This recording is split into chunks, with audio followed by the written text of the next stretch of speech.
believe, 44 days, going to turn North Carolina red and send Kamala Harris back to San Francisco, where she belongs. Now, we have got some fantastic people here. Before we get started, I just want to give a few shout-outs to folks who have joined us today. First of all, thank you to all of you for being here, for caring enough about this country to get out and rally with us today in North Carolina. It's lovely to be here. I want to give a shout out to Lieutenant Governor nominee Hal Weatherman. Hal, where are you? Hal, thank you so much for being here. You guys have got an incredible crew of young Republican House candidates in the state of North Carolina. I believe there are 5 new congressmen coming to us from the state of North Carolina, and they're going to help us make America great again. We've got House Speaker Tim Moore. Tim, thank you so much. We've got Brad Knott with us. Thank you, Brad.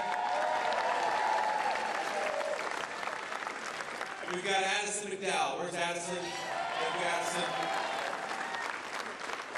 We've got the great Pat Harrington, the Navy SEAL. A Green Beret, not a Navy SEAL. Pat's he's gonna have words with me later. They're flying back with us on to DC. And we've, of course, got the great Trump Force Captain here in North Carolina, Robert Gleason. Robert, thank you so much for having me. Now let's talk a little bit about why we need to send Kamala Harris packing, because, I don't know if you all saw the news, but Kamala Harris still refuses to really talk to the American media. I think that's interesting. It suggests maybe she's got something to hide, and we all know that what she's hiding from is that she is a dangerous San Francisco liberal, now pretending that she is a moderate. But the record, ladies and gentlemen, speaks for itself, doesn't it? We know exactly who Kamala Harris is because she's been governor that way for the last 3.5 years.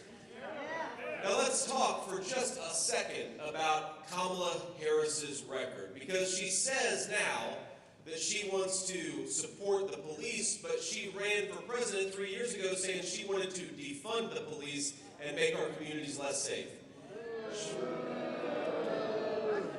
She pretends now that she supports American energy, but for the last 3.5 years, they have increased regulations on American energy. They have refused to do permitting reform. They have refused to do anything that would actually allow our great American energy producers to do their job, to lower prices, and to make our country less safe. Because here's the problem. When you go to war on American energy and you have a vice president who seems to hate her own energy producers, it's not just bad for the people who are producing American energy, and it doesn't just raise costs on consumers, though it certainly does that. It empowers some of the worst people in the world because they're all getting rich when Kamala Harris refuses to let American consumers buy energy from American producers. And how about this, Kamala Harris? Why don't we stop buying energy from tin-pot dictators all over the world? Let's buy it from American workers right here at home. We got it in our own territory, and we've got great workers who can get it out of the ground. As President Trump says, all we need to do is drill, baby, drill, and that will do more for American prosperity than anything.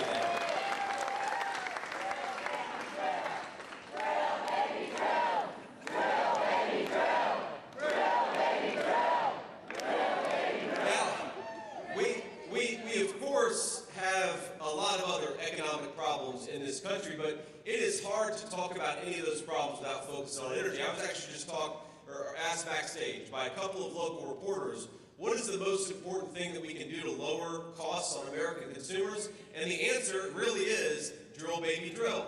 Now here's the reason why. Let's just sort of understand this a little bit. When you raise the cost of diesel on American truck drivers, well, who do you think's delivering the groceries to the grocery store? So you raise costs on those truck drivers, you make groceries unaffordable for American consumers. When you raise the cost of energy, American farmers can't grow food in the same way they were before, so that raises the cost of food on American consumers. When you make it harder for the truck drivers to get the lumber to the construction site, then you raise the cost of housing on American consumers. Every time that Kamala Harris, and there's been a lot of them, but every time that Kamala Harris has made a decision that raises the cost of American energy, she has made basic middle-class life less affordable for North Carolinians and people all across our country. And so on November 5th, we're going to say to Kamala Harris, the energy price raiser, you are fired. We're getting back to common sense energy policies. We're getting back to Donald J. Trump.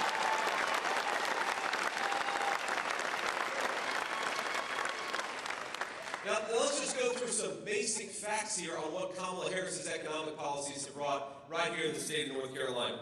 The cost of living in this state is up 22%. That means the average North Carolina family is spending about $12,000 more per year. $12,000 more per year, about $1,000 more per month, just to afford now what they could have afforded 3 years ago. Now, how does that make an ounce of sense? Make North Carolina families spend a lot more money just to afford what they could have afforded for a lot less 3 years ago. But that's Kamala Harris's economic policies.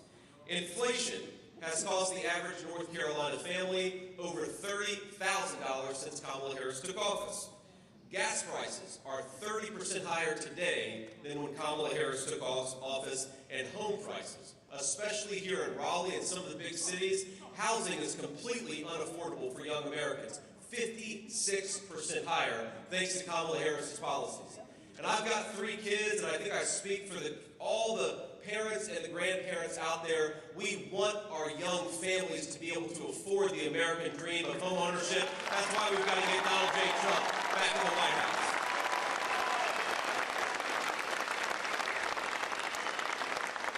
Now I would love for some of our reporters to ask Kamala Harris about some of these policies and why she did all the things that she did, and now she's running away from them.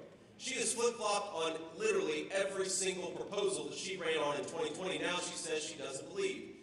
I mean, she practically is at this point where she could walk into this room right now, and she could steal one of your red hats, sir, and put it on and say, "Make America Great Again," because Kamala Harris is practically just running on the Trump agenda right now.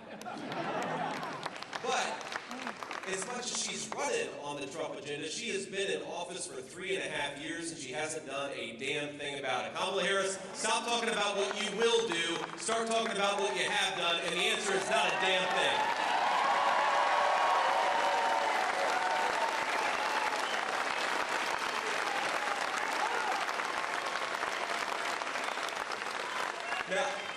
Now, she won't talk to these reporters, of course. I think since she became the presumptive nominee, she has done all of 2 media interviews. And after I give some remarks here today, I'll take as many questions as we have time for, because I happen to believe that if you want to be the American people's president, you ought not be afraid of friendly American media. And that's exactly what they are, of course, to Kamala Harris. Think about this. How is she going to sit in a room with Vladimir Putin and Xi Jinping? How is she going to sit in a room with the adversaries of America if she won't even sit down for a friendly media interview? She can't do it, and we can't trust anybody who's so afraid of her own people that she won't give an interview to actually represent those people on the world stage. But I will say, there's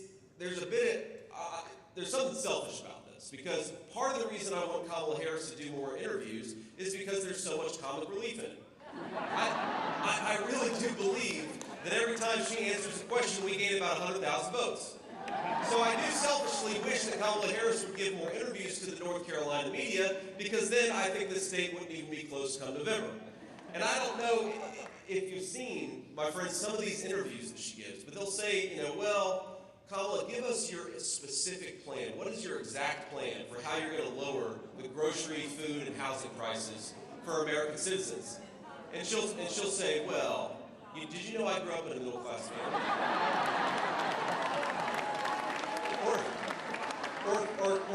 Or Kamala Harris, how are you going to bring peace to the world? Because for the last 3.5 years, there seems to be a new war breaking up in every continent about every month in the world. How are you going to restore peace and stability to the world? And she'll say, well, did you know that when I worked at McDonald's, I was the best hash brown man in all of McDonald's? Well, that's fine, Kamala.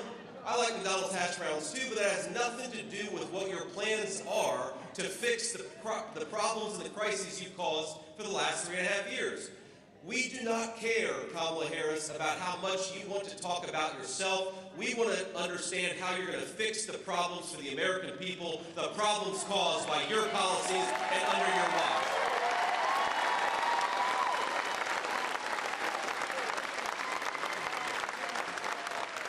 Now, we talk a lot about inflation and the economy, and justifiably so, because there are way too many American families struggling. And I want to say to anybody who's here today, anybody who's watching on TV, my friends, I understand that pain very personally, because I myself grew up in a family where we very often lived paycheck to paycheck, and a lot of times much worse than that. I remember the mamaw who raised me, and I see you got my book there, ma'am, I appreciate it.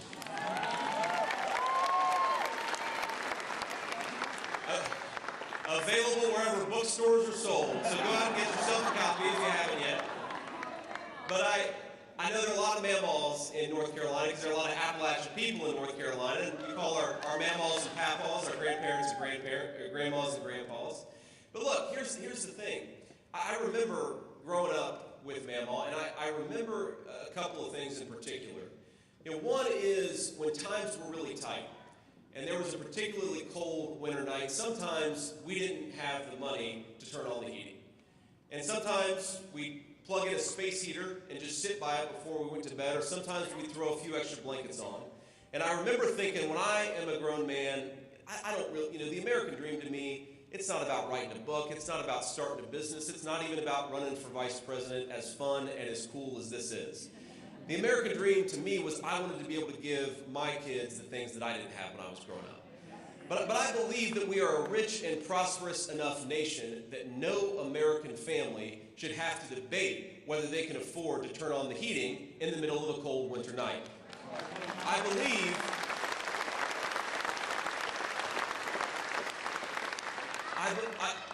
believe, love you too, I believe that we are a rich and prosperous, don't tell my wife, rich and prosperous enough nation that no matter where you grew up or no matter where you're from, you ought to be able to afford a nice meal on a Friday night.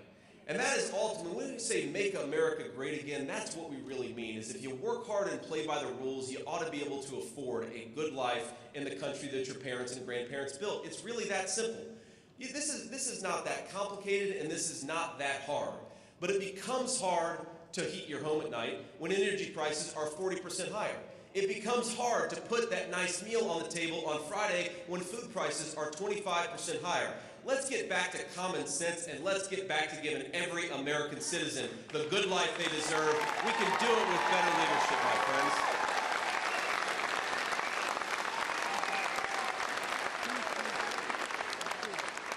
Now there is nothing more important, I believe, and it connects both to the economic issues, but it also connects to basic public safety, like Kamala Harris's wide open border. Because if you think about it, why have housing costs gotten so high? There are two basic reasons. Number one, Kamala Harris made it harder in this country to build homes, and she made it so that our interest rates shot through the roof. There are a lot of Democrats celebrating right now that they lowered interest rates by 0.5%. But interest rates have gone up about 6% thanks to Kamala Harris's policy. That's number one, why housing prices are so high. The second reason that housing is so high is because we let in 25 million illegal aliens to compete against Americans for scarce homes. And here's the thing, when you take the same number of houses and you bring 25 million people who shouldn't even be here and you force Americans to compete against those 25 million, then that's going to drive up the cost of housing for everybody. We got to get those illegal aliens out of here and secure our border, and that's the best thing that we can do to bring back housing affordability.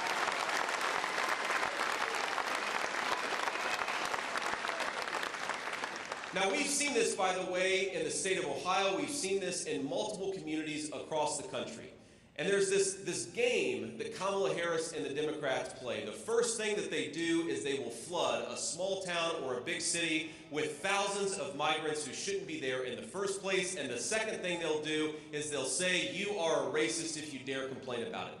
And I think it's the most disgraceful thing that Kamala Harris has done this cycle is not just flood this country with cheap labor and people who are competing with you for homes, but they didn't tell you that you're a bad person for daring to speak up and to have a voice about what's going on in your own country. We reject that politics. We reject that censorship.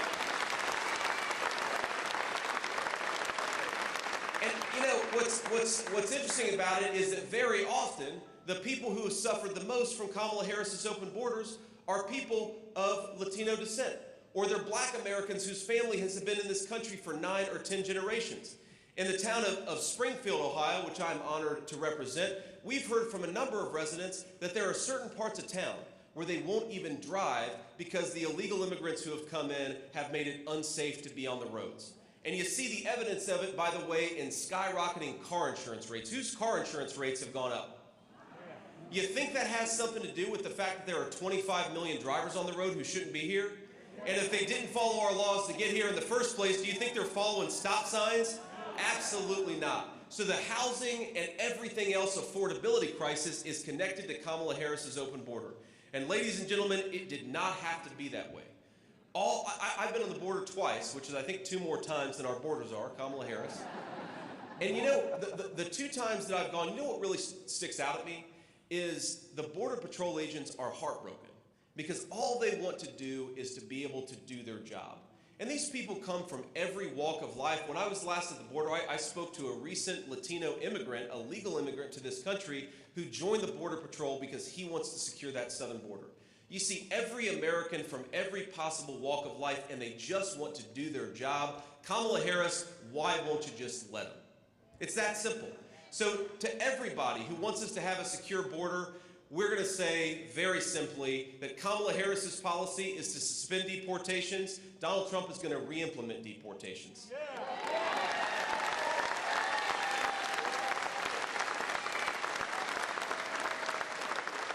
Kamala Harris's policy is to decriminalize all illegal immigration. Donald Trump's policy is to enforce the border and build the wall.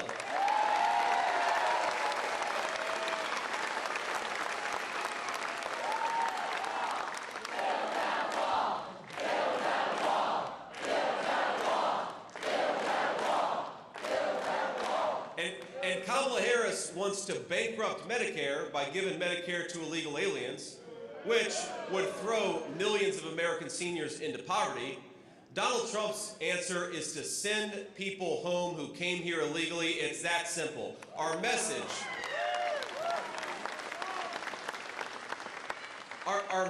to illegal aliens who've come to this country, who've driven up the cost of housing, who have made it more expensive for Americans to afford a good life, to the drug cartels who have brought in pounds and pounds, tons and tons of fentanyl into this country, our message is simple. In 6 months, pack your bags because you're going home.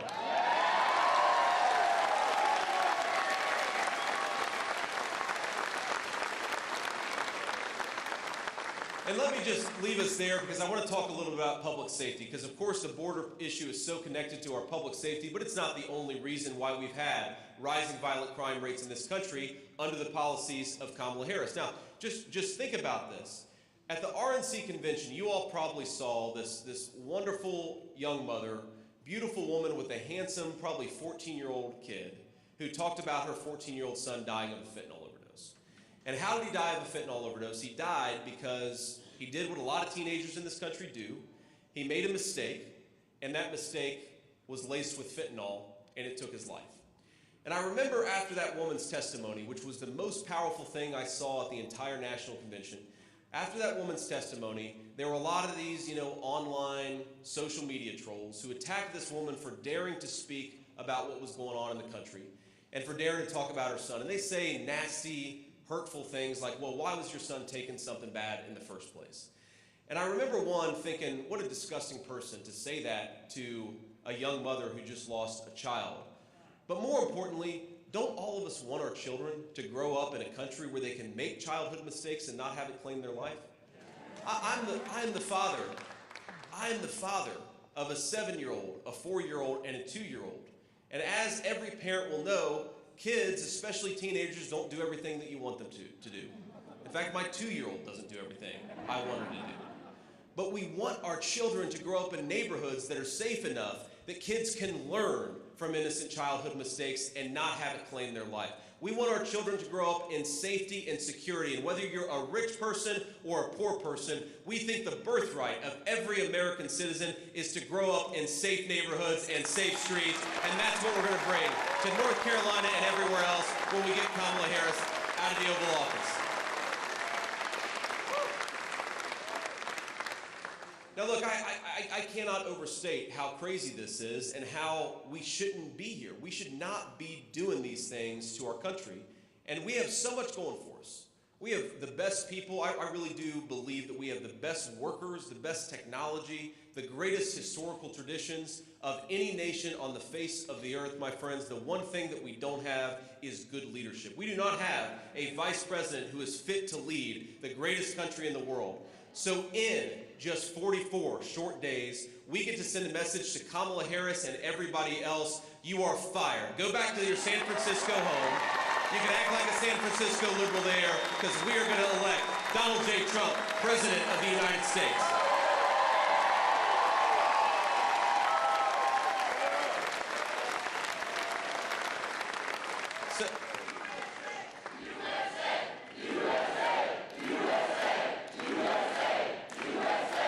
So,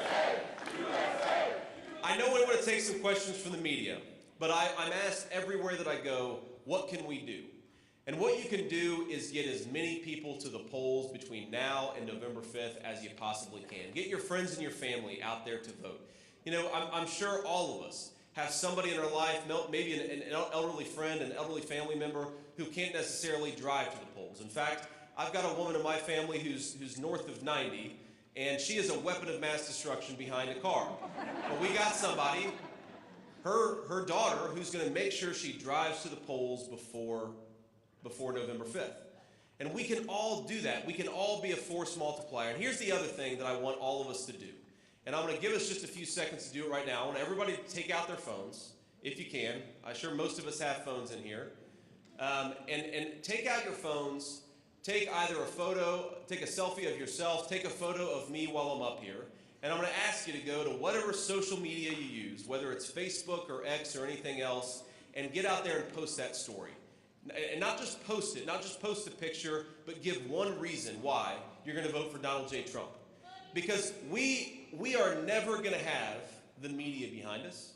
We are never going to have the big tech oligarchs behind us. But what we do have in this country is we've got the truth behind us, and we've got the power of people behind us. So let's get that people power out there. Let's march every single day. Let's knock on every single door. Let's make every phone call that we can, and let's win this race and take this country back. Our country deserves better leadership, and we're the ones who are going to make sure they have it.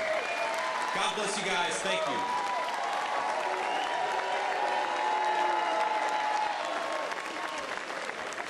All right. Now, I think we've got at least 5-10 minutes to take some questions from the reporters in the back. I would ask that we start out with local reporters, and then if we've got time afterwards, we'll go to the national folks. Sir.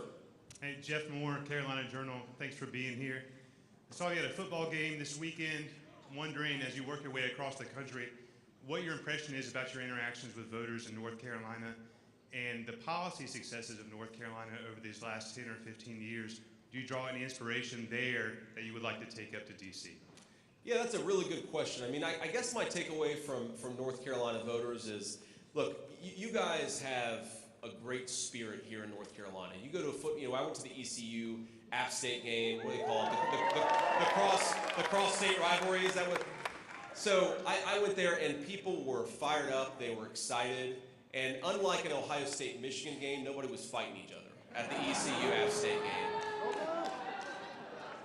So what I took away from that is that people here, they love their state. They love their football teams, but they can disagree with one another. They can argue about a football game or argue about politics and still be on the same American family. And I think that's a very unique and great thing about North Carolina. This is a state on the move. Right? This is a state with ambitious people. A lot of the folks that I meet, another takeaway from some of the folks I talked to in North Carolina, is a lot of folks came here from other states. Right? There are a lot of North Carolina natives, but there are a lot of people who've transplanted here because of the great job opportunities. So this is a state where we're optimistic about the future, and I think people here recognize better than anybody that we are ready to unleash a great period of American spirit and American innovation. We just got to fire the current occupants of the White House and get somebody better in there. But a thing that I'll take from North Carolina, because I've invested in companies in North Carolina before, and I care a lot about, and I've focused a lot on what's going on in innovation and technology here. I think North Carolina has shown that if you have common sense economic policies and you've got common sense energy policies, you can build an economy that is rapid, growing, and really, really exciting for all the residents here. But we're not going to do that. We're not going to do that if we've got broken federal policies in Washington, D.C. I mean, one way of thinking about the fundamental difference between Donald Trump and Kamala Harris's economic policies is that Kamala Harris wants to do the same old things that we've been doing. She just wants to bring in a lot of cheap labor to do it. Think about that. What is 25 million illegal aliens about? That's about cheap labor. And why does she want to subsidize shipping American jobs overseas? Because a Chinese slave will work for cheaper than an American middle-class worker. What does Donald Trump and I want to do? We want to build the economy of the future with American workers, American innovation, and American manufacturing. I think North Carolina is primed to be at the lead of that if we get the leadership we need. Yes, ma'am. Hi, Cindy McCoy with Spectrum News 1. So North Carolina has a lot of businesses, but we also have a lot of retirees, and Sure. that's expected to grow as well. So do you guys have a plan to increase or decrease taxes on 401ks, especially for retirees? Well, one of the things the president just came out with last week actually is eliminating taxes on Social Security income, which of course would be huge for a lot of our retirees. And I think that, look, we have to recognize that as much as everybody has suffered under Kamala Harris's affordability crisis, the people who've often suffered the most, it's very often our grandparents, right? Because they're living on a fixed income. They can't just go out at 72 and get another job when times get really tight.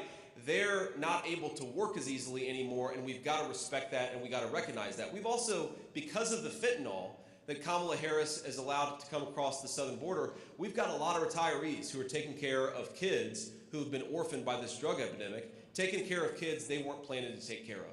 And we love them for it, and we're grateful to them for it, but we've got to do a better job of supporting our grandparents, especially those who are taking care of families they weren't expecting to take care of. And you think about what it means to take care of a family on a fixed income when Kamala Harris's policies have led to groceries being 25% higher. That is a disaster for retirees across the state of North Carolina. Or let's say you want to take a vacation, you want to drive down to Florida, drive down to Alabama, to Gulf Shores, where I know a lot of people from North Carolina and Ohio, or you want to go out to the Outer Banks, but now gasoline is 35% higher than it was 3 years ago. There are a lot of people canceling vacations, canceling family meals, and canceling plans for the future because of this inflation. That is the best thing that we can do for our retirees, is to cut it out, get back to common sense economic policies, and make America affordable again, especially for our retirees.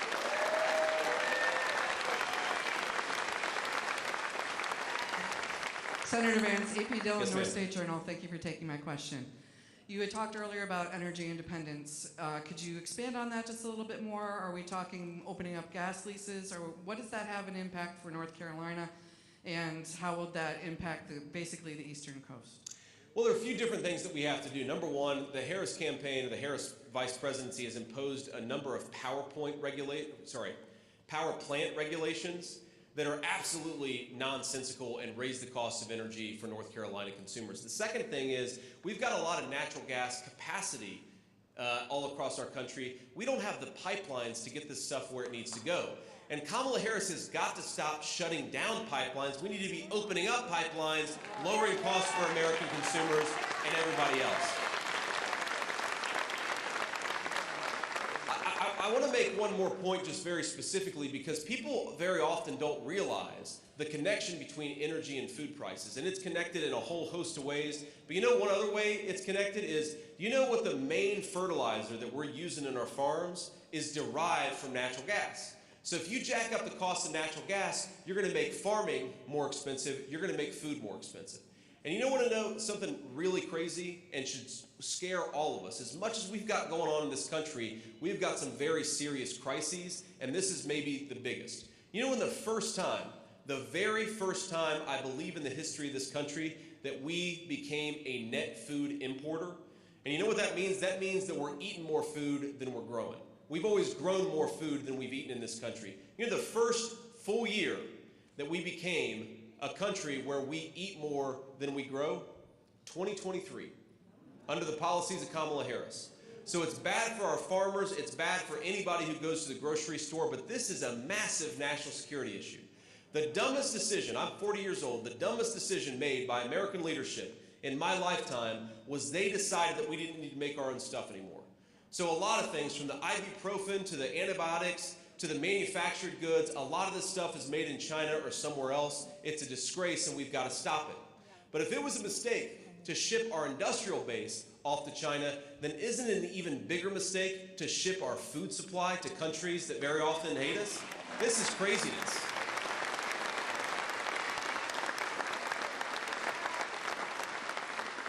So our plan is very simply manufacture more in the United States of America, grow more food in the United States of America, self-reliance, American jobs for American workers. That is the path to prosperity and also to national security.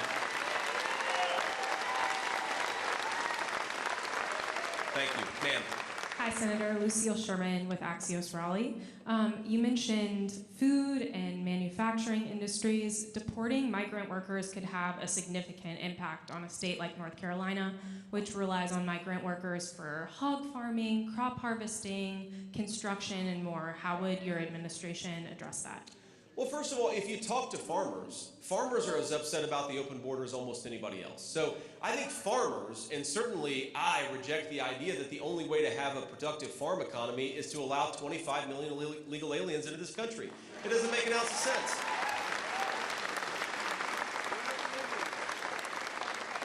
Again, we cannot import cheap labor. We cannot import 25 million illegal aliens and expect that that is going to be the path to prosperity. It doesn't work like that, and we've now tried this for 3.5 years. Think about it. The Kamala Harris argument is that if you let in millions upon millions of low-wage illegal laborers, that is going to make everybody better off. Well, she's been running that experiment for the last 3.5 years, and I don't think many of us feel better off, do we? So let's try a different approach, lean into the future, but do it with American workers and American products.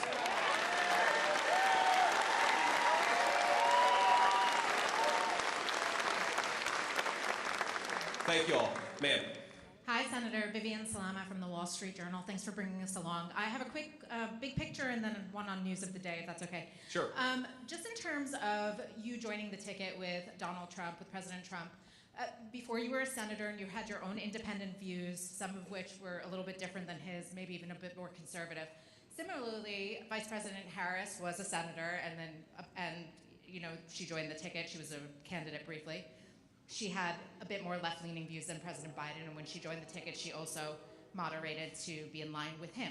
So how do you distinguish between the two? Obviously, there is some daylight between what you were saying before and now that you're on the ticket, what you're saying as part of the Trump-Vance team, similar to the vice president. So how do you distinguish that? So that's the first question. The second question is? Really quickly, just on the Fed cutting. It's a very Wall Street Journal-y question, but the Fed cut the interest rate today by 0.5 percentage point.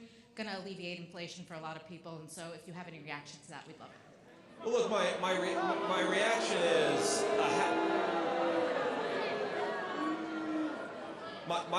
my reaction is a 0.5 point is nothing compared to what American families have been dealing with for the last 3 years.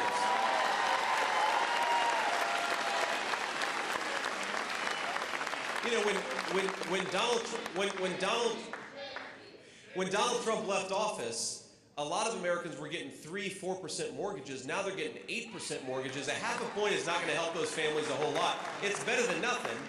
But again, the reason why we have sky-high inflation, the reason why we have high interest rates is because Kamala Harris cast the deciding vote on the Inflation Explosion Act, and then she tried to do everything she could to shut down American energy. So Americans are suffering from this stuff, and the fact that the Fed is going to give them a little relief in the midst of an election, by the way, is nothing compared to the disaster that Kamala Harris's policies have caused in this country. So,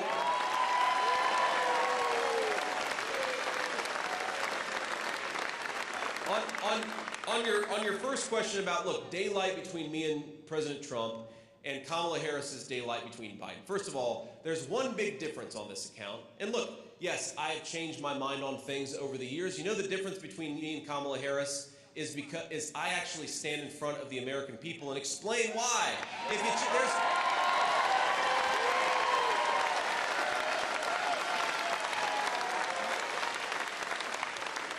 There's nothing wrong with changing your mind in this country, but when you change your mind, you ought to explain to the American people why. It's that simple, and that is the big difference. Now, look, of course, do I agree with President Trump on every single issue? Of course, nobody agrees with any person on every single issue. You know what the difference is between me and President Trump? Number one, he got millions and millions of Republican primary voters. He is the leader of this party, and he sets the agenda. So, of course, So look, of course, the difference, and it's funny that Democrats want to focus on this, the big difference between President Trump and Kamala Harris is votes. He actually got the votes of Republican primary voters, and Kamala Harris never did.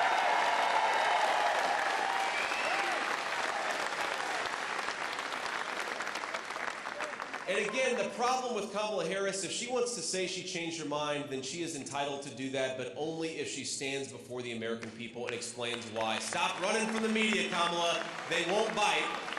Answer some questions. Ma'am.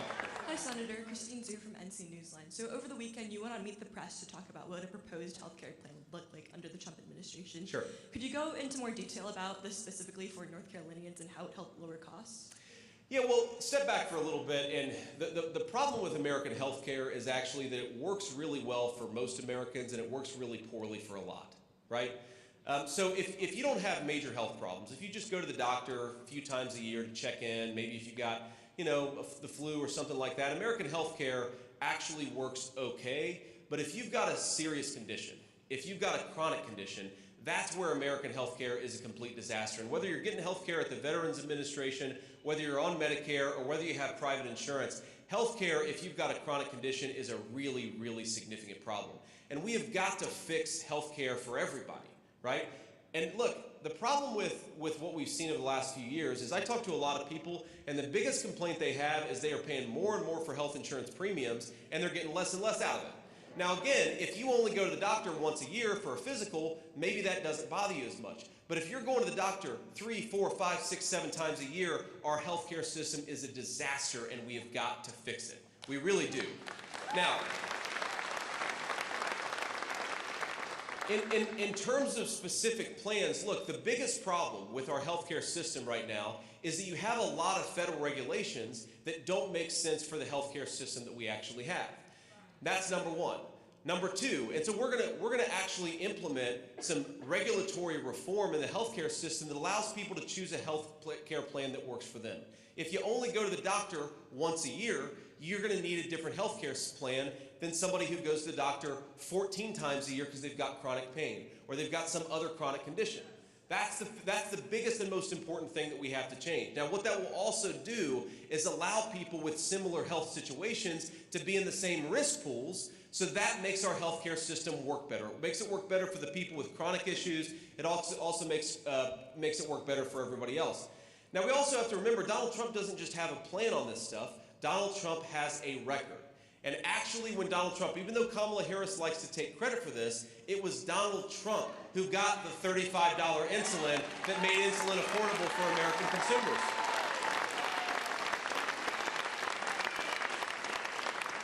And the final point I make on this, one of the most expensive, significant healthcare costs in our country is, of course, prescription drugs.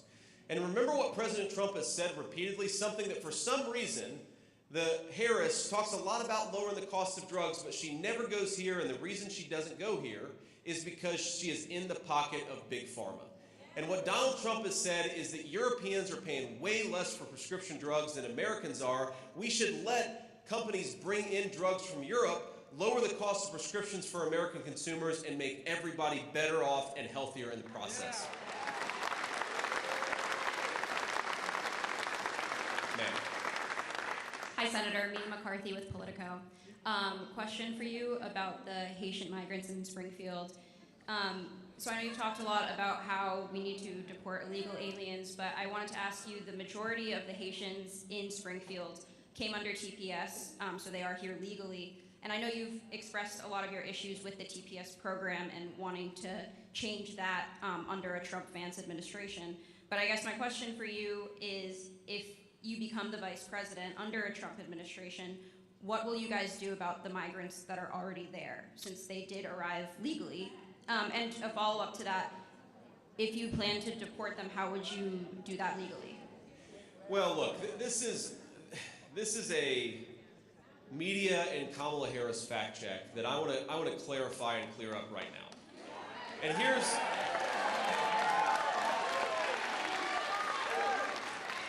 now, the media loves to say that the Haitian migrants, hundreds of thousands of them, by the way, 20,000 in Springfield, but hundreds of thousands of them all across our country, they are here legally.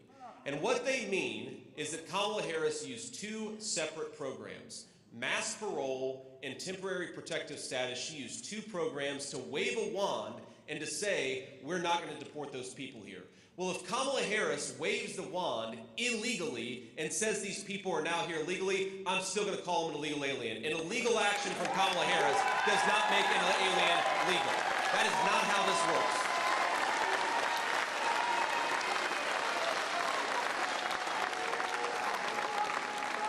And again, I want to focus our attention, my friends, on how much the media is gaslighting us and lying to us about this. Parole. We have, let's get into the weeds a little bit, we have a parole power in our immigration laws. And what that means is the president or the vice president can use the power to basically say, this one person, we are going to parole them from complying with our immigration laws on a case-by-case basis. Now, maybe there's some reason. Maybe it's somebody helped us overseas and their life is in imminent danger. You can parole that person. What is fundamentally illegal is for Kamala Harris to say, we're going to grant parole, not on a case-by-case basis, but to millions of illegal aliens who are coming into this country. That does not magically make them legal because Kamala Harris waved the amnesty wand. That makes her border policy a disgrace, and I'm still going to call people illegal aliens.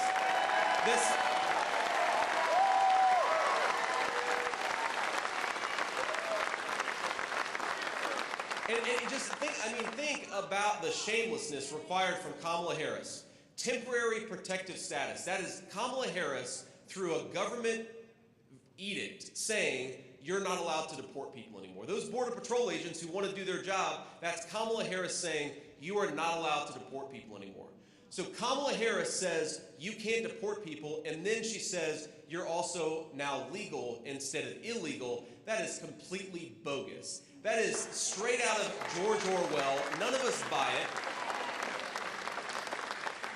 it. And here's the final point that I'll make on this. Who consented? Who in this room, who in this country consented to allowing millions of aliens to come into this country unchecked, unvetted? None of us did. None of us did. And the game the media has played here, again, this two-step that Kamala Harris does, I think it's the most disgraceful thing that she has done in her entire campaign. She's going to say, on the one hand, we're going to let in millions of illegal aliens to make your housing costs higher, to make your hospitals overwhelmed, to make your local schools impossible for your children to learn in.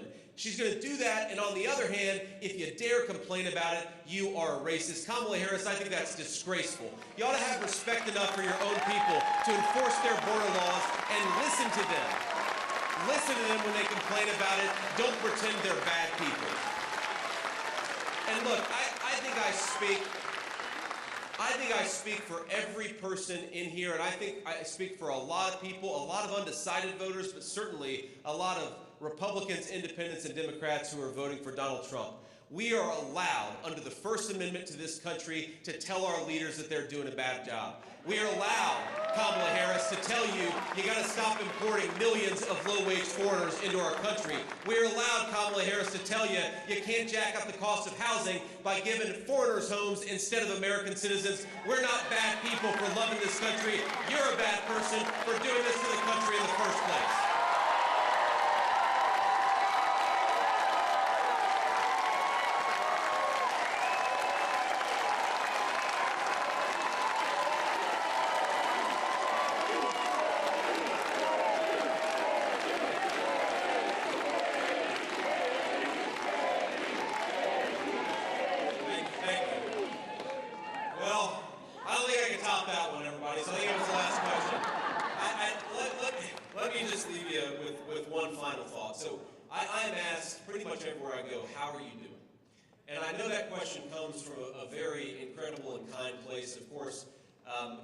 We've got a crazy political atmosphere, and people are asking me how I'm doing.